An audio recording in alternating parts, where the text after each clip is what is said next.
It was June of 1967. The USS Liberty was attacked by Israeli jets. 34 Americans killed. One of the men, Jim Meador, he wasn't killed. Fast forward more than 40 years, a humanitarian flotilla taking fire from Israeli commandos. And on one of those boats, Jim Meador again. Jim Meador joins us now. Hello to you, Mr. Meador. Lucky. You're obviously very fortunate to have survived both attacks.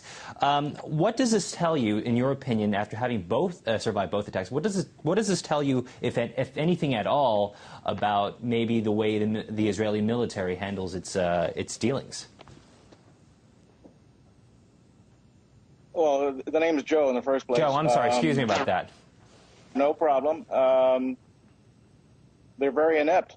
Tell you the truth, from my position, they can't sink a U.S. Navy ship, a totally unarmed U.S. Navy ship, and they don't know how to attack a Turkish liner with 600 men and 600 people on board. They send troops over down ropes, one at a time. They send people up ladders one at a time against 600 people. I don't think so.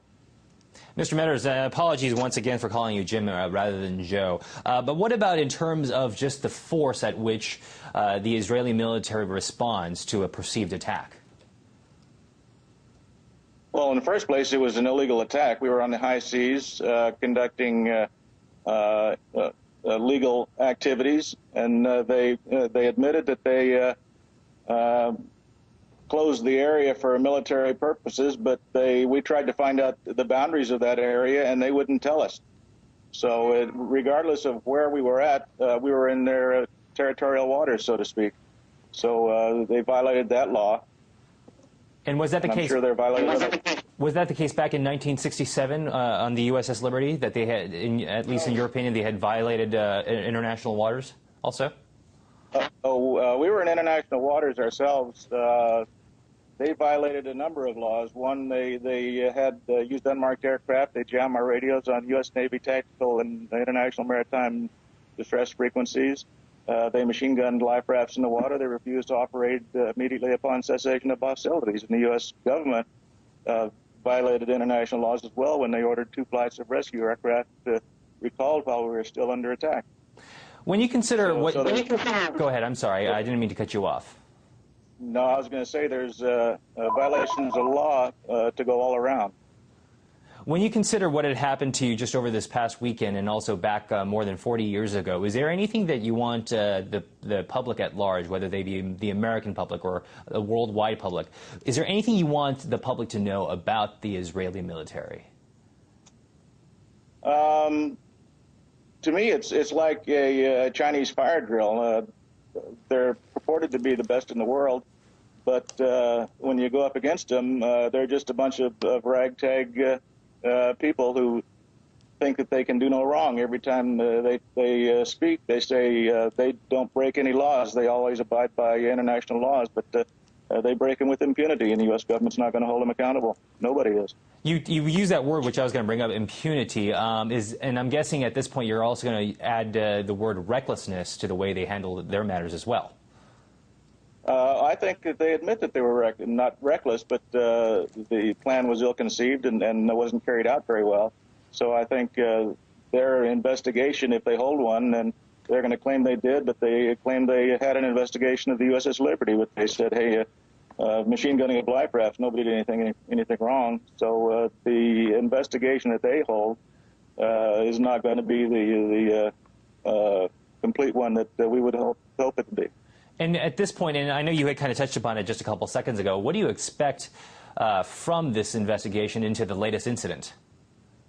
I expect them to find out that they violated international laws and should be held accountable for their actions. That's the only thing we're asking them to do for the USS Liberty as well. And obviously, too, that matter with the USS Liberty is far from being settled. Oh, it's not settled at all. We filed a war crimes report with the Department of Defense in 2005. They claim they already investigated the allegations we made, but they can't show us where they have. There are still lots of questions as to exactly how this fight in the most recent incident over the weekend had happened. Maybe questions such as who threw the first punch, the first hit, the first bullets. Do you have any insight more into that? Well, it was the Israelis, of course. They're the ones that initiated it. You have 600 people on a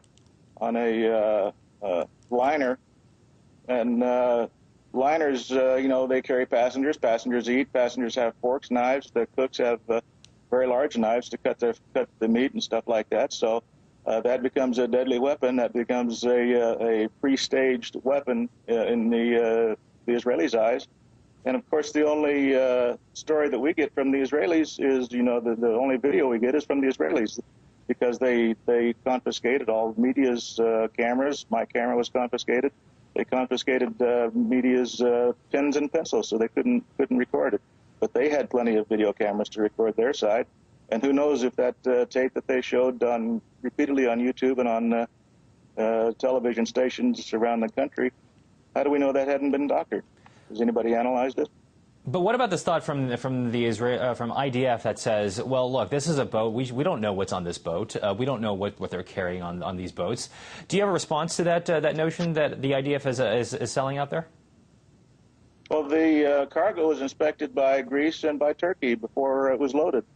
So if they wanted to have inspectors, they should have had it in the beginning, not at the end. Once again, my deepest apologies to you for calling you Jim Meadors. Your name, of course, is Joe Meadors. You are a survivor of the USS Liberty attack and also of the most recent attack on the flotilla over this past weekend. Thank you so much for joining us.